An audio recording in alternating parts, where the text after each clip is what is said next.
Hello friends, welcome to our rail goal channel. RRB group டியோட court case Delhi ஹைகோர்ட்டில் நடந்துகிட்ருக்கு. அதோட லேட்டஸ்ட் அப்டேட் என்னென்னு இந்த வீடியோவில் டீட்டெயில்டாக பார்க்கலாம். நான் லாஸ்ட் வீடியோவில் சொல்லியிருந்தேன், ப்ரீவியஸ் குரூப் டி நடந்தப்பவே ரயில்வே ஒரு ஷார்ட் நோட்டீஸ் விட்டுருந்தாங்கன்னு. அது என்னென்னா, குரூப் டிக்கு ஐடிஐ தான் இனிமேல் எலிஜிபிள்னு. இது 15/6/2019 ரிலீஸ் ஆச்சு. இதனால தான் இந்த கான்ட்ராவர்சியே. அடுத்து டிசம்பர் 28, 2024 ஒரு ஷார்ட் நோட்டீஸ் ரிலீஸ் பண்ணாங்க. அதில் எலிஜிபிலிட்டி என்னென்னு மென்ஷன் பண்ணவே இல்லை. அதனால் எல்லாருமே குரூப் டிக்கு ஐடிஐ தான் எலிஜிபிள் வரும்னு வெயிட் பண்ணிகிட்டு இருந்தாங்க. அதுக்கடுத்து ரயில்வே ஆஸ்பிரண்ட்ஸ் நிறைய பேர் ட்விட்டர் ஆர் எக்ஸ் பிளாட்ஃபார்மில் கேம்பெயின் நடத்தியிருக்காங்க. எதுக்காகன்னா, குரூப் டிக்கு எலிஜிபிள் 10th வேணும்னு. இதை ரயில்வே கன்சிடர் பண்ணி Jan 5, 2025 ஒரு ட்வீட் போட்டிருந்தாங்க. அது என்னன்னா, இப்போது 10ஆம் வகுப்பு தேர்ச்சி பெற்றவர்களும் விண்ணப்பிக்கலாம். ரயில்வே ஆட்சேர்ப்பு வாரியம் நிலை 1 விண்ணப்பதாரர்களுக்கான தகுதி அளவுகோல்களை மாற்றியுள்ளது.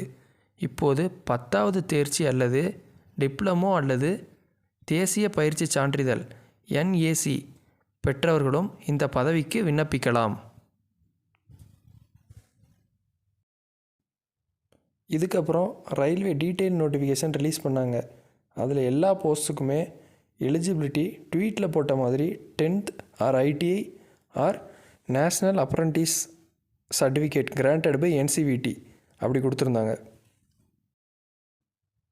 இந்த கேஸில் 10th சார்பாக ஆர்ஆர்பியும் ஐடிஐக்கு சார்பாக கோர்ட்டும் இருக்குது. சுப்ரீம் கோர்ட் ரூல்ஸ் படி ஒரு ஷார்ட் நோட்டீஸ் விட்டால் அதை ஃபாலோ பண்ணி டீட்டெயில் நோட்டிஃபிகேஷன் விட்டு ரெக்ரூட்மெண்ட் ப்ராசஸ் பண்ணணும். ஸோ இது ரயில்வே பண்ண ஒரு blender mistake.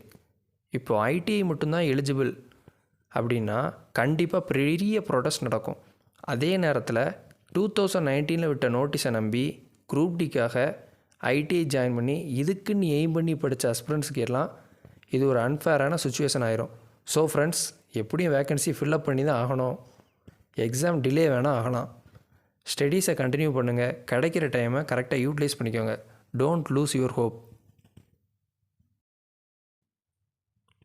Last time NTPC CBT 1 result விட்டப்பவே ட்விட்டர் கேம்பெயின் பண்ணாங்க, ப்ரொடெஸ்ட் பண்ணாங்க, அவ்வளோ ஏன் ட்ரெயினையே கொளுத்துனாங்க.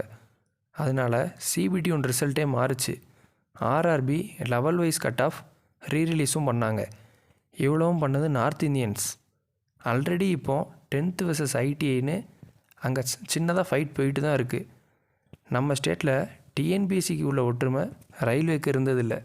ஆனால் நார்த்தில் அப்படி இல்லை. நார்த் இந்தியன்ஸ் ஐடிஐக்கு ஃபேவராக பண்ணாலும் 10th ஃபேவராக பண்ணாலும் சரி, நல்ல சொல்யூஷன் கிடைக்காம விட மாட்டாங்க.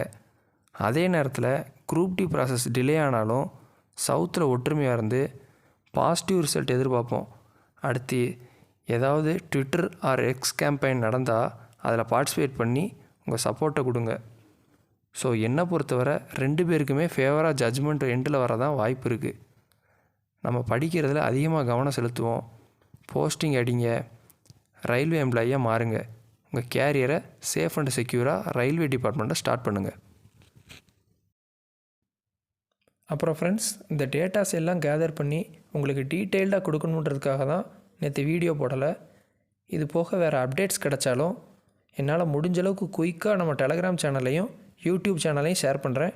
ஃபார் மோர் இன்ஃபர்மேஷன் கீப் வாட்சிங் our rail goal channel. Like, share and subscribe. Thank you friends.